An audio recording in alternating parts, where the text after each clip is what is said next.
ऐसा नहीं कि किसी वर्ग की आबादी बढ़ने की स्पीड, उनका प्रतिशत ज्यादा हो, कुछ जो मूल निवासी हो, उन लोगों की आबादी के स्थिरीकरण में हम लोग जागरूकता के माध्यम से, इन्फोर्समेंट के माध्यम से उसको नियंत्रित करके जनसंख्या संतुलन की स्थिति पैदा करें। और यह एक चिंता का विषय है। केवल खाना पीना, प्रजा बढ़ाना, ये तो पशु भी करते हैं ना।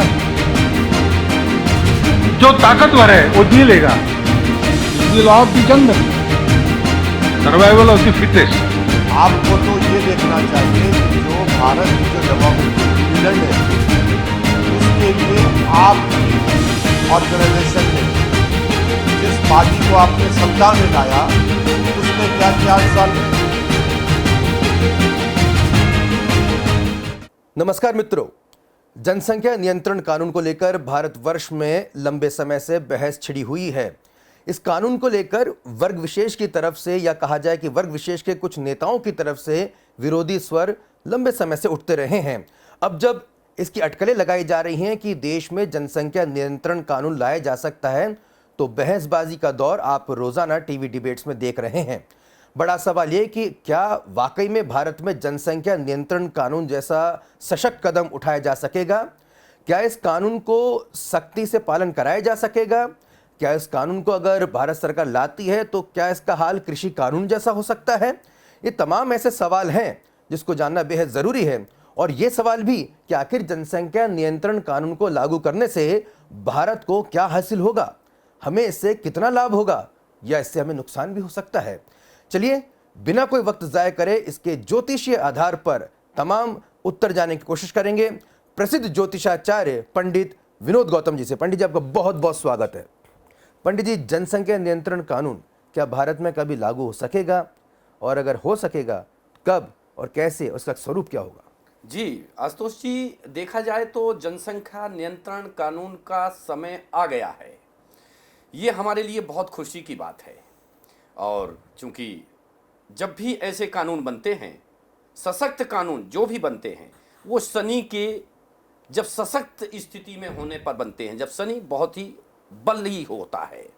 अर्थात शनि जैसे ही अपनी राशि मकर को छोड़ करके और भारत की प्रभाव राशि कुंभ में भ्रमणरत होगा, निश्चित तौर पर यह कानून उस समय पर उदय हो जाएगा और पूर्ण रूप से पूरे भारत में लागू भी हो जाएगा। हाँ, ये जरूर है कि ये कानून नवंबर अर्थात 17 नवंबर के आसपास, अभी चूंकि शनि बकरी चाल चल रहा है, जैसे ही शनि सीधी चाल चला, मार्गी होकर के शनि, और इस कानून को क्रियान्वित करने में बहुत ही सहायता दे रहा है। ये कानून चूंकि शनि के बलि के समय पर हो रहा है, शनि का बल इसको प्राप्त हो रहा है, शनि अखंड ब्रह्मांड के सर्वोच्च न्यायाधीश हैं, इसलिए ये कानून राष्ट्र हित में होगा। आपने कहा नवंबर, तो पंडित जी इसी साल 2022 के नवंबर में इस कानून को लागू होने की आप उम्मीद जता रहे हैं? जी हाँ, नवंबर देखा जाए तो 17 नवंबर को शनि मार्गी हो रहे हैं और अपनी भारत की प्रभाव राशि कुंभ की तरफ बढ़ रहे हैं। और जैसे ही वो कुंभ में पहुंचेंगे तो ये पूरी तरह से ये लागू हो जाएगा और निश्चित तौर पर नवंबर से ही ये जो है प्रभावशाली हो जाएगा। लगभग सभी प्रदेशों में इसका प्रभाव एक जैसा ही होगा। पंडित जी, जब हम छोटे थे तो दूरदर्शन पे हम दो हमारे दो, इसका बड़ा ही प्रचार किया जाता था। हमें लगता था, हालांकि बाद में जब बड़े हुए तो ऐसा लगने लगा कि शायद भारत में इस तरह का कानून पहले से है, हम इसको कानून मानते थे। और मुझे लगता है कि हिंदू समुदाय ने तो ख़ास तौर पर, क्योंकि उसको माना भी काफ़ी हद तक, और हमें इकोनॉमिक्स में भी हमने जब पढ़ा तो हिंदू रेट ऑफ ग्रोथ, यानी कि जब वृद्धि दर कम होती है तो उसको हिंदू रेट ऑफ ग्रोथ कहा जाता है। तो ये अपने आप में बड़ा एक कहा जा सकता है कि चौंकाने वाले टर्मिनोलॉजी जो है वो एकेडमिक्स में भी यूज़ की जा रही थी, कि जहाँ पे अगर किसी की वृद्धि दर कम है तो उसे हिंदू रेट ऑफ ग्रोथ कहा जाता है। तो पंडित जी, अब जब समझ में आया कि इस तरह का कोई कानून था नहीं, आपने हाल ही में योगी आदित्यनाथ जी का भी वो बयान सुना होगा, हमने इस वीडियो के शुरुआत में भी दिखाया कि उन्होंने कहा कि भाई एक ही वर्ग विशेष के लिए अगर आबादी बढ़ती है तो ठीक बात नहीं है। तो पंडित जी, मैं जानना चाह रहा हूँ, क्योंकि ओवैसी जी भी लगातार विरोध कर रहे हैं, कई मुस्लिम नेता विरोध कर रहे हैं, तो इस कानून को जब भारत सरकार आप कह रहे हैं कि नवंबर में लागू कर सकती है, तो उन्हें कितनी अड़चनों का सामना करना पड़ सकता है, कितने विरोध का सामना करना पड़ सकता है? आशुतोष जी, सबसे पहले तो मैं आपको ये कार्यक्रम जो आपने इस प्रकार से निश्चित किया है और आप इसका प्रसारण कर रहे हैं, तो इसके लिए मैं आपको बधाई दे दूं और पुनः धन्यवाद दे दूं। दूसरा, हमारे जो प्रबुद्ध, जो राष्ट्र के हित में सोचने वाले जो प्रबुद्ध वर्ग है, उन्होंने जो ये इस प्रकार से उनकी जो सोच है, उसके लिए भी वो बधाई के पात्र हैं कि उन्होंने दीर्घकालिक भारत के हित की बात करके और लगभग सभी जनमानस का भला ही किया है। और ये कानून आने के बाद भला ही होगा, क्योंकि हम मानते हैं जावेद लोकेन चरा चरानी गुल्लिम लतावर भूमिर कड़ानी प्रकृत्याम बसंताम तान सृष्टि रूपम। ये सृष्टि का स्वरूप है, इसमें हर वर्ग का एक विशेष महत्व है। हमारे ये सुसंस्कृत वर्ग की जितनी ज्यादा बढ़ोतरी होगी, निश्चित तौर पर भारत उतना ही प्रबुद्ध, शक्तिशाली और समृद्ध होगा। यानी कि इससे पूरे भारतवर्ष को इसमें लाभ मिलेगा, बता रहे हैं। कोई इसमें किसी के साथ इसमें कोई भेदभाव नहीं किया जा रहा है, क्योंकि कानून अगर बनता है तो सभी के लिए बनेगा। ये तो लागू हिंदू पे भी होगा, सिख पे भी होगा, ईसाई पे भी होगा और मुस्लिम पे भी होगा, किसी भी जाति धर्म के जो लोग हैं उस पर लागू होगा।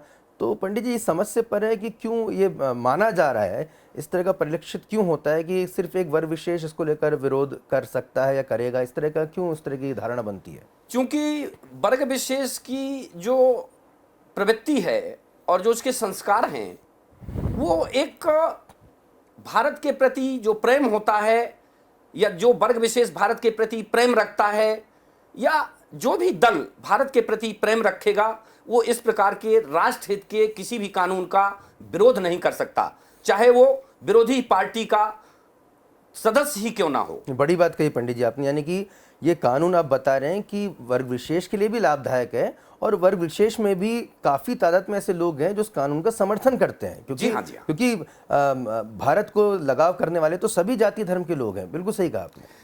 तो निश्चित तौर पर इसमें कुछ ऐसे तत्व तो आ ही जाते हैं सभी जगह।